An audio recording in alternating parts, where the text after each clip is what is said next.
This conference will now be recorded. Good morning everyone. आज हम चरक संहिता निदान स्थान का द्वितीय अध्याय देखने के बाद तृतीय अध्याय का गुल्म निदान अध्याय का दूसरा लेक्चर आज देखने जा रहे हैं।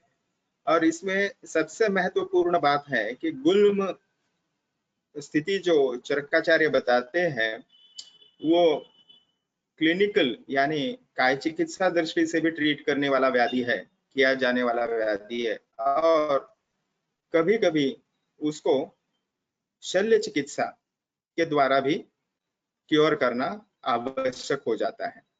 तो गुल्म यह स्थिति जो है, it is a group of symptom and we have to correlate it with the today's context. So इसी दृष्टि से हमने गुल्म के स्थान, विभिन्न स्थान देखे थे, और उन स्थानों में हृदय, बस्ती, दोनों पार्श्व और नाभि प्रदेश, यानी दोनों पार्श्व को अलग से अगर गिना हमने, हृदय, बस्ती और नाभि, तो ये मुख्य 5 स्थान हो जाते हैं। और इन 5 स्थानों की व्यवस्था तो वर्णन करते हुए जब भी हम वातज, पित्तज 5 जो प्रकार बताए हैं, तो उनकी ओर जाते हैं। वात प्रधान गुल्म, पित्त प्रधान गुल्म, श्लेष्म प्रधान गुल्म, निचय गुल्म और शोणितज गुल्म, जो स्त्री विशिष्ट शरीर में होता है। तो उनके विभिन्न स्थान बताए गए हैं। हृदय में होता है, बस्ती में होता है, पार्श्व में होता है। तो आधुनिक दृष्टिया आप एनाटॉमी में या सरफेस एनाटॉमी में ये पहले देख चुके हैं, ठीक है। तो 9 एब्डोमिनल रीजन्स किए जाते हैं जो अप्लाइड एनाटॉमी में आपने देखे हैं। तो वही आप अगर समझने की कोशिश करें, जो बाजू में यहाँ पे चित्र दिया है, तो पार्श्व प्रदेश यानी क्या लेना है, लैटरल रीजन। तो दोनों फ्लैंक्स की तरफ जो है वो सभी पार्श्व आएगा। इपिगैस्ट्रिक रीजन जो है वो हृदय आपको कंसिडर करना पड़ेगा। नाभि जो है वो एब्डोमिनल से लेके नाभि तक, नाभि के थोड़ा नीचे यानी वेस्ट लाइन तक, वो मध्य प्रदेश जो रहेगा वो नाभि, उसको प्रदेश कहा जाएगा। और जो लोअर एब्डोमेन है, यानी पेल्विक लाइन, या जिसे हम क्या करते हैं, जो वेस्ट लाइन, सॉरी बोली यानी रेगुलर लैंग्वेज में उसको वेस्ट लाइन करते हैं, तो वेस्ट लाइन के नीचे वाला मध्य प्रदेश जो रहेगा, उसको बीच वाला प्रदेश जो रहेगा, एरिया रहेगा, उसको बस्ती कहें, ठीक है। तो आगे यह सिर्फ आपको थोड़ा सा कनेक्ट करने के लिए टॉपिक को मैंने बता दिया। तो जो 5 प्रकार विभिन्न बताए हैं, तो उनमें आगे जाते हैं हम। वात प्रधान गुल्म देखने के बाद पित्त प्रधान गुल्म हम अभी देख रहे हैं। पित्त प्रधान गुल्म में भी वात प्रधान गुल्म जैसे बताया, उसी प्रकार से methodology of description is same. तो उसमें सबसे पहले जो है वो कारण, हेतु बताते हैं, पॉजिटिव फैक्टर्स बताते हैं, और उसके बाद उसकी जो है पॉजिटिव फैक्टर्स बताने के बाद फिर उसकी इटियोलॉजी या संप्राप्ति बताते हैं, और संप्राप्ति के बाद फिर लक्षणों का वर्णन करते हैं, ठीक है। तो हम जाते हैं 8वें श्लोक की तरफ चरक संहिता का। आपने चरक संहिता निकाली होगी, ठीक है। तो प्रथम वर्ष जैसा अध्ययन द्वितीय वर्ष का संहिता विषय में अपेक्षित नहीं है। संहिता विभाग का विषय में आपने चरक संहिता के लेक्चर में चरक संहिता साथ में रखनी है, ठीक है। तो अष्टांग आयुर्वेद महाविद्यालय की यह बहुत पुरानी परंपरा है कि संहिताओं का अध्ययन मूल ग्रंथों से ही किया जाता है। मैंने भी इसी महाविद्यालय में अपने गुरुजनों से ये सब सीखने की कोशिश की है। आप भी उसको सीखे तो ये ज्ञान गंगा जो है वो प्रवाहित रहेगी। तो ये गणपति उत्सव क्या बीच में ही हम लेक्चर सीरीज ले रहे हैं, इसलिए आप थोड़ा नाराज होंगे, लेकिन study must go on. Okay, ये सतत प्रक्रिया है, अध्ययन अध्यापन, और आपकी वजह से मेरी भी स्टडी अच्छी हो रही है इस समय, मानता हूँ, ठीक है। और मुझे भी जब संहिता पढ़ता हूँ तो नए नए अर्थ उसके जानने की अवसर प्राप्त होता है। तो यही स्थिति है जो वात प्रधान गुल्म के बारे में बताया कि तैरेव तु कर्षणैहि कर्षितस्य, यानी जो पहले स्थिति वात प्रधान गुल्म के कारणों में बताए हुए जो स्थिति है, यानी पूर्व वर्णित कारण जो है कृशता उत्पन्न करने वाले कारण। तो कृशता उत्पन्न करने वाले कारण श्लोक नंबर 6 में बताए हैं। यदा पुरुषो वातलो विशेषेण, वात प्रधान प्रकृति है और उसको ज्वर वमन विरेचन अतिसाराणाम, यानी ये व्याधि और कुछ इसमें पंचकर्म की प्रक्रियाएं भी है, ये अति प्रमाण में होने के बाद, अति योग होने के बाद वो शरीर कृश हो जाता है, वातल आहार सेवन करता है इत्यादि। तो इन कारणों की वजह से पूर्व वर्णित जो कारण है, वह कारणों की वजह से वह कर्षित या कृश हो जाता है व्यक्ति। और फिर कृश होने के बाद अम्ल, लवण, कटुक, क्षार, उष्ण, तीक्ष्ण, शुक्त, व्यापन्न, इस पद्धति के आहार का सेवन करता है। तो मैंने हमेशा आपको यह बताया है कि अम्ल, लवण, कटुक, क्षार, उष्ण, तीक्ष्ण और शुक्त यानी अल्कोहलिक, सिरका या विनेगर कहेंगे, इस पद्धति के आहार का या द्रव द्रव्यों का वो अगर सेवन करता है तो ये पॉजिटिव फैक्टर्स, यानी पित्त प्रधान गुण है, आप जानते हैं। तो पित्त समान गुणों के रसों का अगर वह सेवन करे, पदार्थों का सेवन करे, तो निश्चित ही पित्त वृद्धि होनी है। ठीक है। तो हमेशा पदार्थों के नाम वर्णन करने के अलावा ग्रंथकार जो है वो गुणात्मक वर्णन करते हैं, रस, वीर्य, विपाक इत्यादि का। क्यों? क्योंकि यह मानुषाणाम आयुर्वेदा, यह संपूर्ण मानव जाति के लिए वर्णित आयुर्वेद चरक संहिता का वर्णन करते हैं, केवल भारत के लोगों के लिए नहीं, केवल महाराष्ट्र के लोगों के लिए नहीं। तो इसलिए रसात्मक वर्णन करने के बाद जो खट्टा है, मीठा है, यहाँ पे अगर देखें तो खट्टा है या लवण रसात्मक है, ठीक है, तीखा है, तो ऐसा कहने के बाद अगर आप अमेरिका में भी जाते हो तो आपको वो हेतु आप उसको फाइंड आउट कर सकते, ठीक है। तो मतलब यह है कि गुणात्मक वर्णन इस दृष्टि से है। उसके बाद में रसात्मक वर्णन करने के बाद जो विविध पानीय पदार्थ है, जैसे शुक्त, विनेगर, या जिसे हम अल्कोहल भी कहेंगे, दूषित मद्य, उसके बाद बताया है मद्य, हरितक, फल, अम्लानाम विदाहिनाम च। इसका मतलब क्या है कि हरे मतलब ग्रीन और खट्टे अम्ल रस वाले पदार्थ, तो अम्ल रस वाले फल, सॉरी पदार्थ नहीं फल, फलम, फल अम्लानाम, तो यानी जो पके हुए नहीं है, ऐसे कच्चे फल को हरित यहाँ पे कहा है, ठीक है, हरित का, और वो अम्ल रसात्मक प्रायः होते हैं इसलिए। और उसके बाद में बताया च विदाही नाम, तो और विदाही, विदाह का मतलब है दाह उत्पन्न करने वाले और अत्यधिक दाह उत्पन्न करने वाले पदार्थ। और ऐसे का क्या, शाक, धान्य, मांस आदि नाम। तो विदाह उत्पन्न करने वाले शाक यानी सब्जियां, धान्य यानी सुख धान्य के लिए है, जैसे चावल हो, नूतन चावल या नया चावल, तथा मांसादि का उपयोग, मांस इत्यादि। तो इनके उपयोग से क्या होता है, आगे और कुछ इसमें लिस्ट है।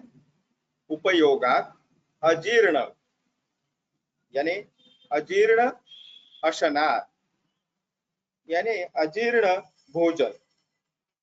इसका मतलब क्या है? अजीर्ण भोजन का अर्थ यहाँ पे बिल्कुल हमने आसानी से समझना चाहिए कि अधपका हुआ अन्न। जैसे नेचुरोपैथ में आपको ह्यूमन इंटेस्टाइन्स जो है वो प्राणी जैसे या गाय भैंस जैसे बनाए नहीं है, तो इसलिए हमको पका के अन्न खाना होता है। लेकिन किसी किसी पैथी में, जैसे नेचुरोपैथी में, कभी कभी आपको कच्चा खाने के लिए बोलते हैं।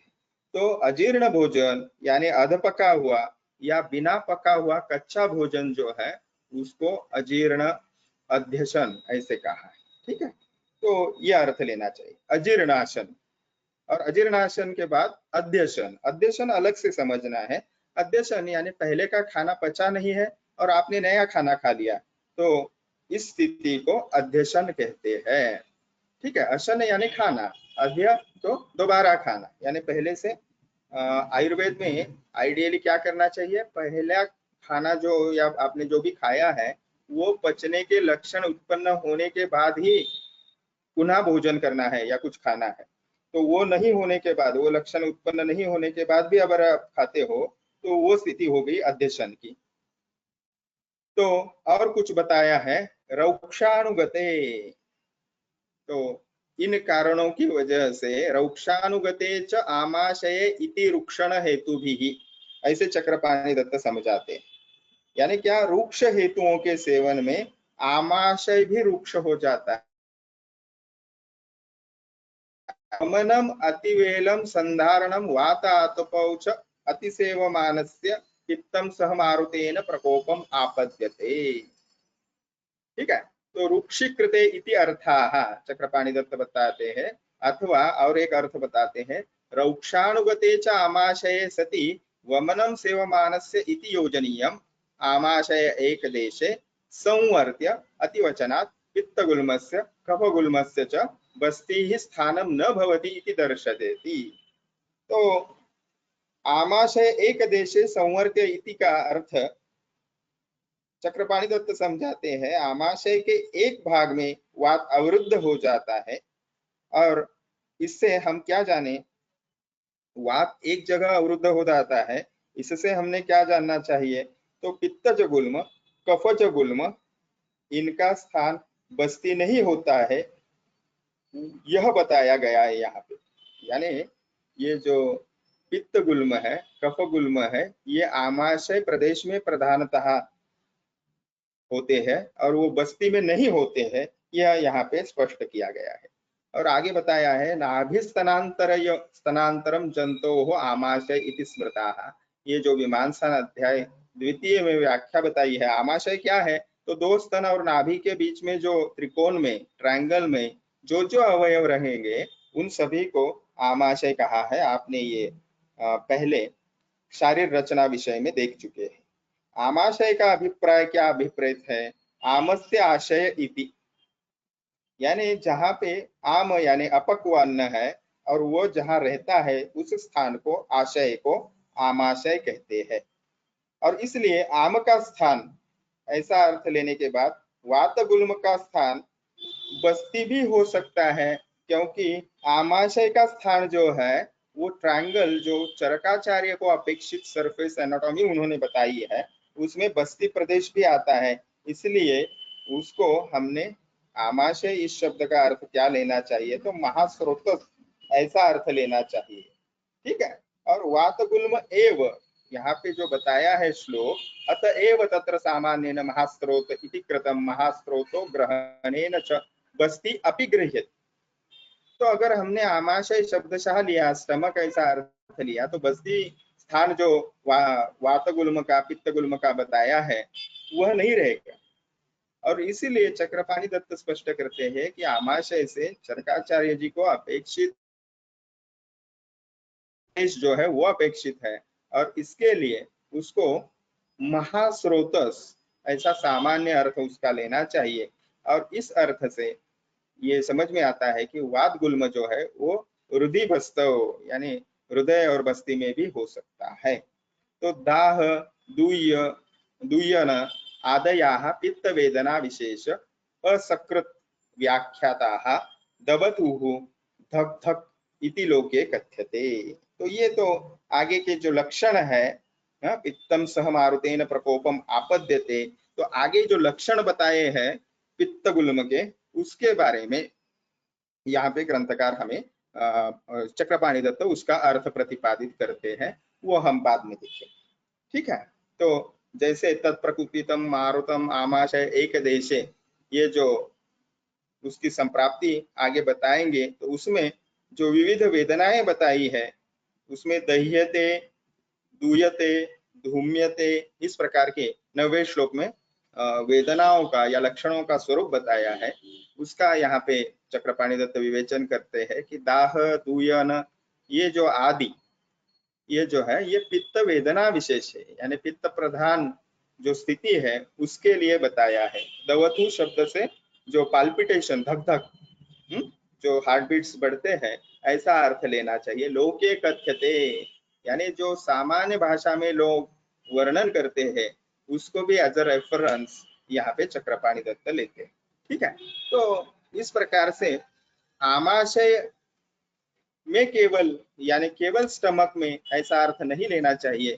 तो चक्रपाणि दत्त बताते हैं मीमांसा द्वितीय अध्याय का रेफरेंस, और उस रेफरेंस ने आपने क्या सीखा, तो आमाशय में यानी केवल स्टमक में नहीं, तो हृदय बस्ती यहाँ पे भी पित्त गुल्म हो सकता है, कफ गुल्म हो सकता है। ठीक है, तो ये हो गया 9वां श्लोक। और 9वें श्लोक में समाप्ति बहुत डिटेल में दी है। पहले श्लोक का पठन करेंगे। देखिए, तत्प्रकुपितम मारुतम आमाशय एक देशे संवर्त्य तान एव वेदना प्रकारान उपजनयति। ठीक है, यानी ऊपर जो हमने 8वें श्लोक में कारण देखे, उनके वजह से पित्त वात के साथ या वात पित्त के साथ, ऐसा कहना चाहिए, दूषित हो गया है। और इन्हीं कारणों से वह समूर्छित होकर वात जो है गुल्मवत वेदनाओं को उत्पन्न करता है। ठीक है, तम प्रकोपितम यानी पित्त प्रकोप हो गया, जो 8वें श्लोक में कारण बताया है। और वह मारुत यानी वात दोष के साथ आमाशय के एक प्रदेश में, विशिष्ट प्रदेश में संवर्त्य ऐसा शब्द प्रयोग किया है। और इसका अर्थ जानना है, वहां पे वो एकत्रित हो जाता है। ठीक है, कॉन्सेंट्रेट हो जाता है, ऐसा भी हम कह सकते हैं, इकट्ठा हो जाता है।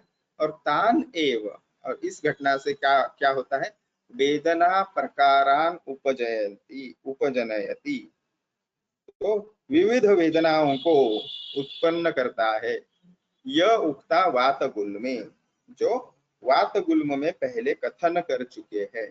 ठीक है, तो वात गुल्म में जो भी स्थितियां बताई है वेदनाओं की, वो लक्षणों में हमने देख चुके हैं। श्लोक क्रमांक 7 अगर आप निकालेंगे तो वहां पे सशूलम उपजनयति ग्रंथिश्च अनेक विधान पिंडितश्च अवतिष्ठते इत्यादि, और आगे लक्षण बताए हैं वेदना के।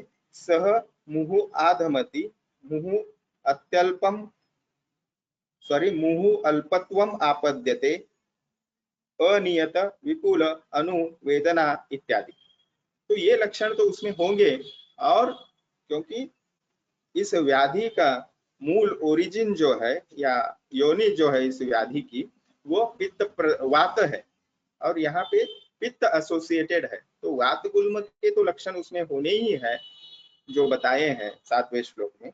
उसके साथ पित्त दूषित होने के जो लक्षण है वो भी दिखाई देंगे, वो आगे बताते हैं। पित्तम तु एनम विदहति कुक्षौ हृदय उरसी कंठे च स विधयमानाः। तो इससे आगे विधयमाना से आगे बाद में देखेंगे। तो पित्तम तु एन विदहति कुक्षौ, तो इसका अर्थ हम जानेंगे। तो विशेषतया पित्त के द्वारा कुक्षि प्रदेश, हृदय, उर प्रदेश, कंठ प्रदेश, इन स्थानों पे दाह उत्पन्न होता है।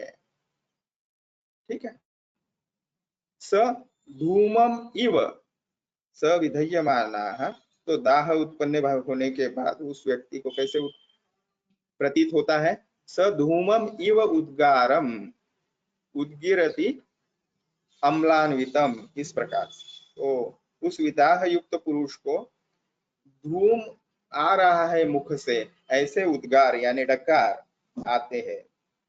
ठीक है, गुल्म के स्थान पर यानी उस स्थान पर, विशिष्ट स्थान पर जैसे उसको वेदना प्रतीत होती है। अम्लान्वितम यानी वो केवल धूम आ रहा है, धूमम इव, साक्षात धूम नहीं आ रहा है, उस प्रकार धुआं जैसे रुक्ष और उष्ण गुण का होता है, वैसे उद्गार आते हैं। और साक्षात अम्लान्वितम, तो वह जो है वो खट्टे डकार भी उस व्यक्ति को आए। आगे बताया है गुल्म अवकाशाः च अस्य दह्यते दूयते धूप्यते उष्मायते स्विद्यति क्लिद्यति शिथिल इव। तो ये पित्त विशिष्ट वेदना जो है वो बताई है, जो हमने चक्रपाणि दत्त जी की टीका में थोड़ी देर पहले हमने देखी। तो उस विशिष्ट स्थान पे कैसे कैसे फीलिंग्स आते हैं, देखिए, जलते हुए, दुखते हुए, और फिर बताया है धूप्यते यानी धुआं जैसे निकल रहा है, या उष्मायते, वहां से कुछ ज्यादा उष्णता, औष्ण्य बाहर आ रहा है। स्विद्यति यानी बाष्प जैसे बाहर निकल रहा है, स्वेदन हो रहा है जैसे। बाकी बाद में बताया है क्लिद्यति, ठीक है, तो उस स्थान से क्लेद यानी विकृत द्रव बाहर आ रहा है, जैसे पसीना निकल रहा है। और इन कारणों की वजह से क्या हो जाता है, वह स्थान जो है वो क्लेद युक्त हो जाता है, शिथिल हो जाता है। और यहाँ पे शब्द प्रयोग है इव। तो ये इव शब्द से, जैसे धूमम इव उद्गार बताया है, वैसे ही उस स्थान पे कोई दहन हो रहा है, ठीक है, धूपन हो रहा है, तो उष्मा बाहर आ रही है, जैसे स्वेद निकल रहा है। इस प्रकार से उपमा प्रमाण से ये वेदना स्पष्ट करने का प्रयास यहाँ पे किया है। तो आगे बताया है स्पर्श असहो अल्प रोमांचश्च भवति। तो वहां पे स्पर्शासहत्व बहुत होता है, जिसे टेंडरनेस कहा जाता है। तो आप अगर हाथ लगाने को जाएंगे, हाथ लगाने से पहले ही रुग्ण जो है वो चिल्लाना या रोना चालू कर देगा। इस प्रकार से अल्प रोमांच भी वहां पे होता है। तो ये स्थिति हो गई। और इसके बाद में और कुछ लक्षण बताए हैं उपद्रवात्मक, जैसे वात गुल्म में भी बताए थे, ज्वर, भ्रम, दवथु, पिपासा, ठीक है, गल, तालु, मुख शोष, प्रमोह, विड़भेद च एनम उपद्रवंती। तो उपद्रवात्मक लक्षण और व्याधियां कुछ यहाँ पे बताई है। उसमें विशेषतः ज्वर, आपको पता है, फीवर, भ्रम, उसके बाद में दवथु, पिपासा यानी तृष्णा अत्यधिक, गल, तालु, मुख, इन स्थानों पे ड्राइनेस, शुष्कता, उसके बाद में प्रमोह यानी अनकॉन्शियसनेस, तो वो रुग्ण जो है वो उसकी सुध जो है वो चली जाएंगी, फेंटिंग, अतिसार, ऐसे उपद्रव उपस्थित होते हैं अगर उसको टाइम लेते, या क्रिया काल उपस्थित होते ही उसकी अगर चिकित्सा ना की जाए तो इस प्रकार के उपद्रव हो। आगे बताया है हरित, हरिद्र, त्वंग, नख, नयन, वदन, मूत्र, पुरीषाः च भवति। तो ये दो विशिष्ट पित्त प्रधान गुल्म होने की वजह से ये दो कलर जो है हरित और हरिद्र यानी पीला और हरा, ये प्रदेश हो जाते हैं। उसमें कुछ अंगावयव है और कुछ मल पदार्थ भी है, जैसे त्वचा, नख, नयन। तो क्लिनिकली आपको समझाने के लिए ये दर्शन परीक्षा से भी आपको पता हो सकता है, या मूत्र परीक्षा, पुरुष परीक्षा, ये जो है ये आपको रुग्ण को प्रश्न परीक्षा से पूछना पड़ेगा, ठीक है। तो उसके बाद में निदानोक्तानि च अस्य उपशेते न उपशेरते विपरीतानि, ठीक है। तो जो पॉजिटिव फैक्टर या निदान कारण बताए हैं उससे इन लक्षणों की वृद्धि होगी, और विरुद्ध गुण कर्म करने से यानी द्रव्य विशेष, गुण विशेष, कर्म विशेष, ऐसे जो विरुद्ध क्रियाएं होगी उनसे उपशय होगा, ठीक है। तो ये हो गया पित्त गुल्म के संप्राप्ति, उनके उपद्रव लक्षण और उपद्रवों के साथ, और फिर लास्ट में उपशय अनुपशय भी बताया है। तो this disease is aggravated due to etiological factors which are described in detail here, and also pacifies due to the opposite guna karma and dravya. Okay, so after that कफ, तीसरा जो प्रकार है, चरकाचार्य हमेशा, मैंने आपको बहुत बार ये चीज समझाई है लेक्चर में कि कफ शब्द के अलावा वो श्लेष्मा शब्द का प्रयोग करते। तो चरक संहिता में आपने जो पूर्व अध्ययन किया हुआ है उसको आप लिख सकते हो, जैसे अष्टांग हृदय का भी किया है आपने, लेकिन चरक विशिष्ट जो शब्द या सिद्धांत है उनको आपने वर्णन करना आवश्यक हो जाता है, या उस पद्धति से अध्ययन करना आवश्यक हो जाता है। तो छोटे छोटे कुछ पॉइंट्स है, उसको आप अगर नोट करें तो पूर्वार्ध जो है वो आपको अच्छे से याद रहेगा। जाते हैं आगे, वही पद्धति से जैसे वात दोष वात प्रधान गुल्म में बताया, पित्त प्रधान गुल्म में बताया, वैसे ही कफ प्रधान गुल्म में तैरेव तु कर्षण ही, ये स्थिति जो है वही बताते हैं। कर्षण के जो कारण बताए हैं वात प्रधान गुल्म में, वो कर्षण होने के बाद उस कर्षित व्यक्ति जो है उसने अत्यशनात्, अति स्निग्ध, गुरु, मधुर, शीत, अशनात्, इस पद्धति से उसके निदान जो है वो आहारात्मक चालू हो जाते हैं। पूर्वोक्त जो कृषता उत्पादक कारण है, वही कृष पुरुष अगर अत्यधिक भोजन करता है, स्निग्ध, गुरु, मधुर, शीत पदार्थों का बार बार सेवन करता है, आगे वो लिस्ट बढ़ते हैं और कुछ एग्जाम्पल्स देते हैं। जैसे पिष्ट, पिष्ट पदार्थ यानी इसको एक्चुअली फाइन फ्लोर जिसे हम मैदा कहते हैं, वह भी अर्थ हम यहाँ पे ले सकते हैं। कुछ हिंदी पुस्तकों में उसका चावल का आटा ऐसा ट्रांसलेशन किया हुआ। इक्षु, क्षीर, तिल, माश, गुड़ विकृति सेवना। तो इक्षु आपको पता है दूध, तिल और गुड़, इनके विकारों का, तो इक्षु विकृति, दुग्ध विकृति, तिल विकृति, गुड़ विकृति, तो उनके जो विविध पदार्थ रेसिपी उनसे बनाए जाते हैं, जैसे इक्षु से ही गुड़ बनता है, दूध से ही पनीर बनता है, या तिल से और कुछ बनेगा, ऐसा उसका अर्थ हम जाने, और इन पदार्थों का सेवन करने से। आगे बताया है मंदक मद्य अतिपानात्। तो मंदक जो है ये एक प्रकार का दही है, ठीक है, दधी है, कर्ड है। इनका अतिपान करने से, मद्य का अति सेवन करने से, ठीक है। आगे जाते हुए अति प्रणन, प्रणन या उसके बाद में बताया है अनुप, उदक, ग्राम्य, मांस, अतिभक्षणात्, ठीक है। तो इनको समझेंगे। मद्य का अति सेवन के बाद वहां पे बताया है हरित, ठीक है, हरितक अति प्रणनयात्, यानी हरे जो सब्जियां है, शाक जो है, उनका अधिक प्रयोग करने से, ठीक है। प्रणनयात् यानी उसके प्रति प्रीति रखने से। तो आजकल हम बहुत सुनते हैं कि हरी सब्जियां बहुत खानी चाहिए, रोज खानी चाहिए। तो आयुर्वेद में बहुत जगहों पे हरित शाक अत्यधिक सेवन ये बहुत सारे विकारों का कारण बताया है, ठीक है। तो इसको भी हमने नोट करना आवश्यक है। उसके बाद में अनुप, औदक और ग्राम्य, इन प्रदेशों में रहने वाले प्राणियों के मांसों का अतिभक्ष, अतिभक्षणात् ऐसा शब्द प्रयोग। उसके बाद में अभी ये हो गए आहारज कारण, ठीक है। पहले फिनोमेना बताया कि सुदृढ़ व्यक्ति को इन पदार्थों का सेवन करने के बाद कफगुल्म नहीं होने वाला।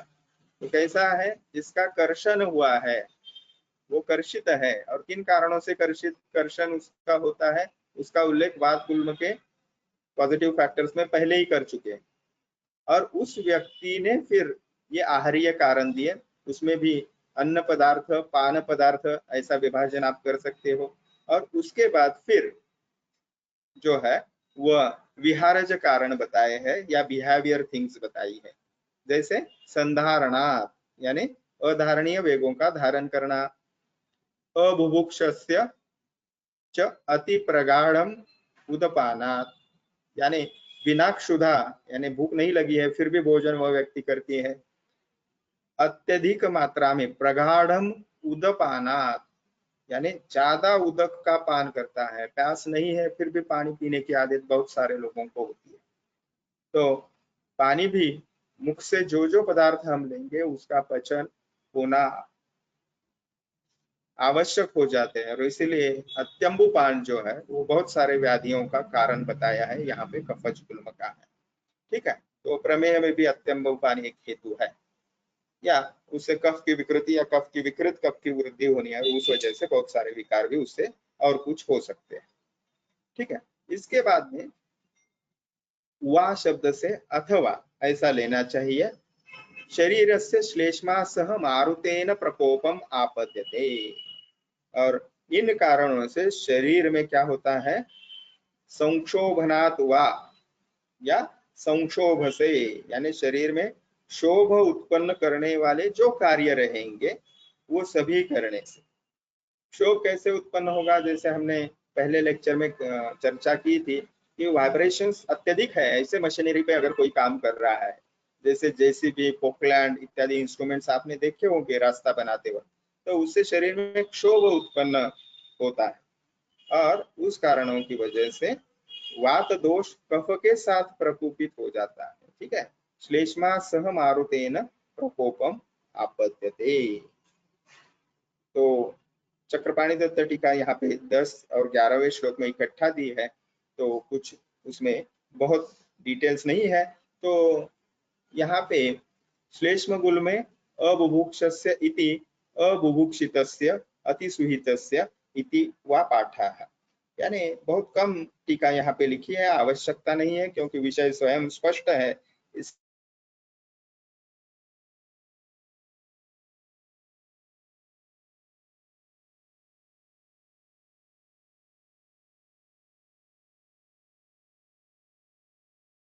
मर्यादित टीका चक्रपाणी दत्त जी की इस श्लोक के ऊपर है। वो समझाते हैं बिना भूख लगे अगर अत्यधिक हितस्य, एक मिनट में पढ़ूं, सुहितस्य इति वा पाठः, ये जो पाठभेद बताया है इसका अर्थ लेना चाहिए कि बुभुक्षितस्य के स्थान पर अति सुहितस्य पाठ ऐसा अगर लेते हैं, इसका अर्थ हो जाएगा भोजनोत्तर अधिक जलपान करने से। ठीक है, तो ऐसे इन श्लोकों को हमने जानना चाहिए। ठीक है, आगे जाते हैं। तो ये आप ट्रांसलेशन देख रहे हैं जो हमने अभी देखा। तो अभी फिर इसके बाद कफ प्रधान गुल्म के हेतु देखने के बाद आते हैं इस प्रकार के संप्राप्ति की, संप्राप्ति के बाद लक्षणों का वर्णन और फिर उपद्रव, उपशय, अनुपशय। तो उसी क्रम से आगे बढ़ते हुए तम प्रकूपितम मारुत आमाशय एक देशे संवर्त्य तान एव वेदना प्रकारान उपजनयति य उक्ता वातगुल्मे। तो पित्तगुल्म में जैसे बताया है वैसे ही है। मारुत जो है, वात दोष जो है वो प्रकोपित है ही इस व्याधि में, लेकिन उसके साथ कफ दोष भी प्रकोपित है। तो वो प्रकोपित वात दोष आमाशय में, यानी इसका अर्थ हम देख चुके हैं। आमाशय का अर्थ यहाँ पे क्या लेना चाहिए, तो संपूर्ण महास्रोतस नाभि स्तनांतर योह मध्य, ऐसा जो उस प्रदेश में जो जो आते हैं, और चक्रपाणी दत्त उसमें स्पष्ट करते हैं कि इससे सामान्य अर्थ हम महास्रोतस ले, ये हम टीका में देख चुके हैं इससे पहले। इसलिए आमाशय एक देश है, यानी इसका अर्थ हो जाता है कि महास्रोतस में किसी एक विशेष प्रदेश में वह एकत्रित हो जाता है, संवर्त्य। और तान एव, यानी जो वात प्रधान गुल्म में जो वेदनाएं या लक्षण बताए हैं, वेदना के विविध स्वरूप बताए हैं, वह उत्पन्न होते हैं। और कफ जो है उसके साथ दुष्ट होने से वात के साथ कफ के लक्षण भी, दूषित होने के लक्षण भी दिखाई देंगे, वो जो आगे बताते हैं। श्लेष्मात्वस्य शीतज्वर अरोचक अविपाक अंगमर्द हर्ष रुद्रोग छर्दी निद्रा आलस्य स्थैमित्य गौरव शिर अभिताप तापान उपजनयति। तो क्या क्या उत्पन्न करता है वह डिटेल में बताते हैं। शीतज्वर, अरोचक, अविपाक, अरोचक एनोरेक्सिया, अविपाक यानी पचन, डाइजेशन ठीक से न होना, अंगमर्द यानी संपूर्ण शरीर में वेदना, हर्ष यानी जो अपने स्किन हेयर्स है, रोंगटे खड़े रहना आप कह सकते हैं, इसको हॉरोपिलेशन भी कहा जा सकता है।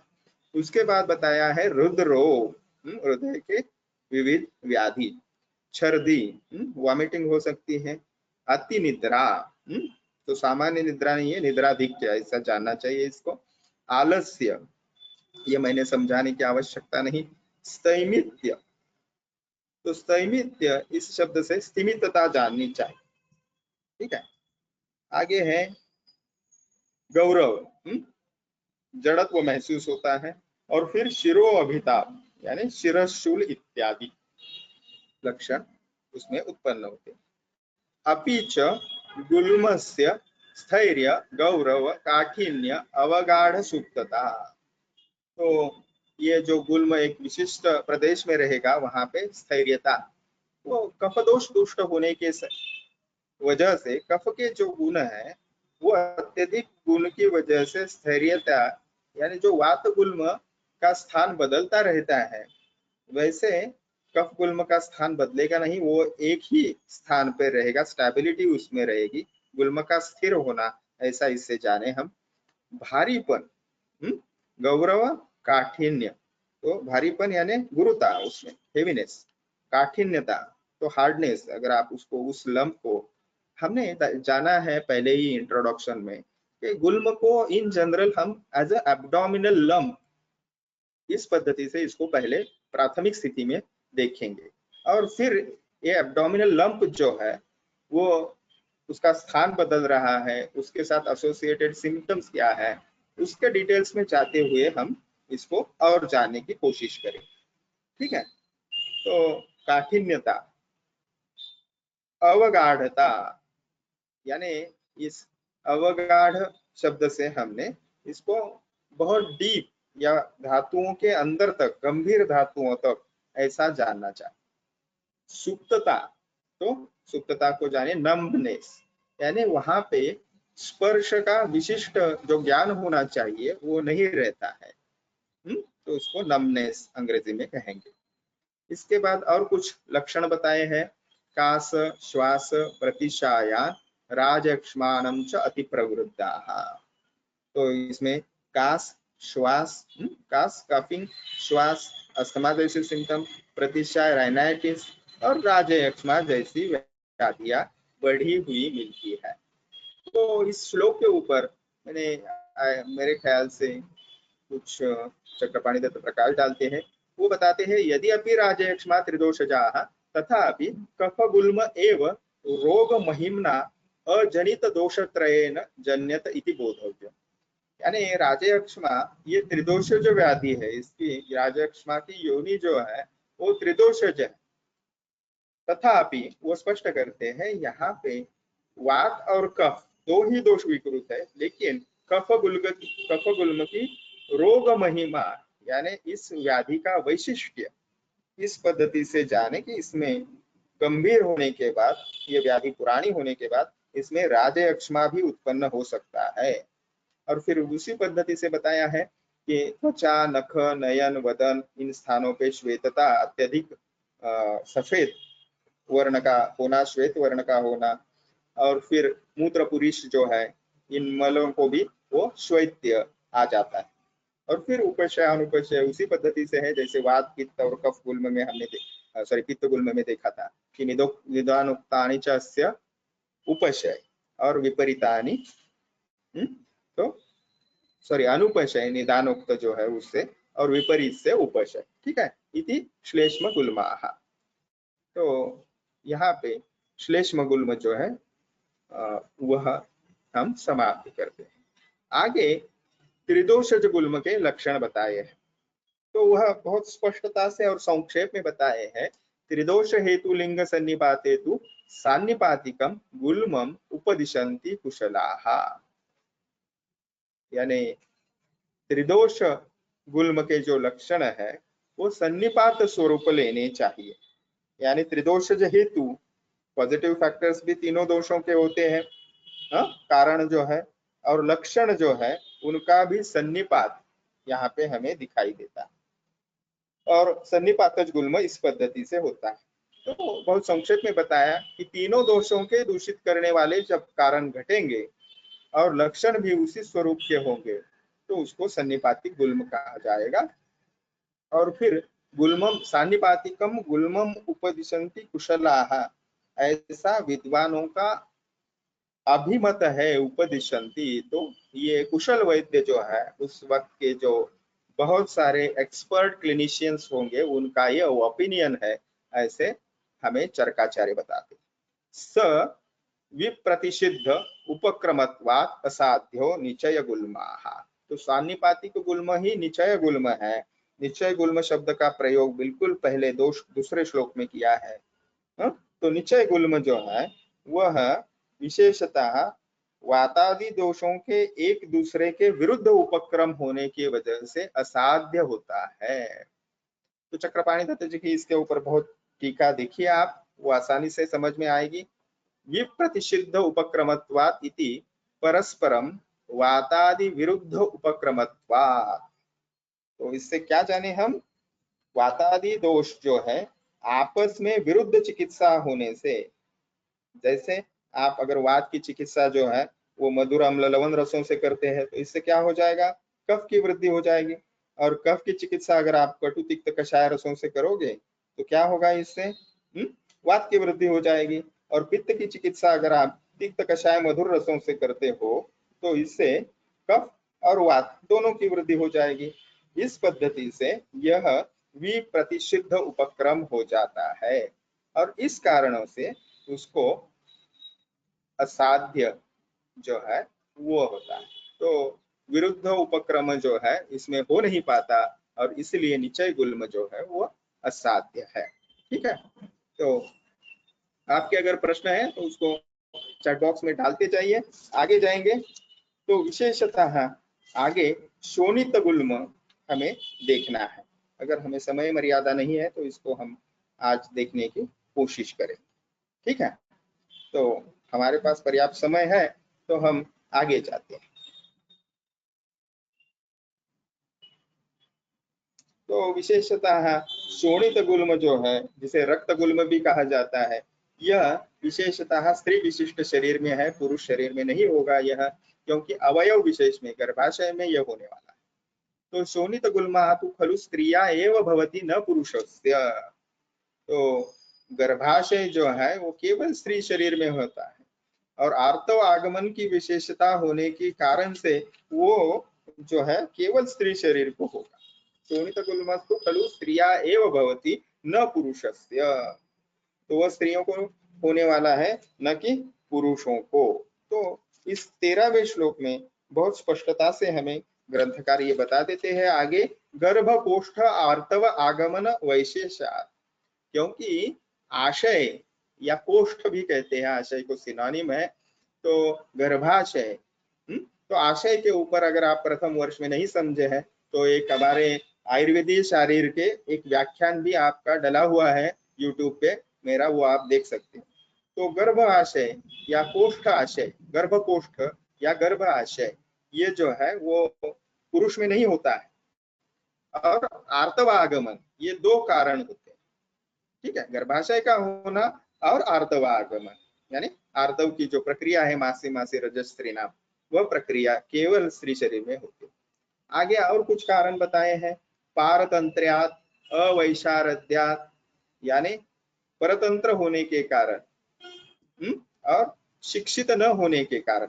शिक्षित का अर्थ केवल एजुकेशन नहीं है, यानी आपने बीए की डिग्री ले ली या डॉक्टर की डिग्री ले ली, ये बात नहीं है। अज्ञान है, उस अवयव विशेष के बारे में अज्ञान है, क्रिया के बारे में अज्ञान है। तो वह अज्ञान यहाँ पे लेना चाहिए, शिक्षित न होने का मतलब। और सततम उपचारा, स्त्रियां जो है विशिष्टतः आज के स्थिति में भी अगर वो नौकरी भी करती है तो घर की भी सारी जिम्मेवारियां संभालती है और ऐसे स्थिति में वह सतत दूसरों की सेवा करती है, बच्चों की, पति की, सास की, ठीक है, ससुर की, जो भी गेस्ट आते हैं उनकी, और सेवा में हमेशा तत्पर रहने की वजह से उसका क्या हो जाता है, अननोइंगली वेगान उदीर्णान अपरुंदत्या।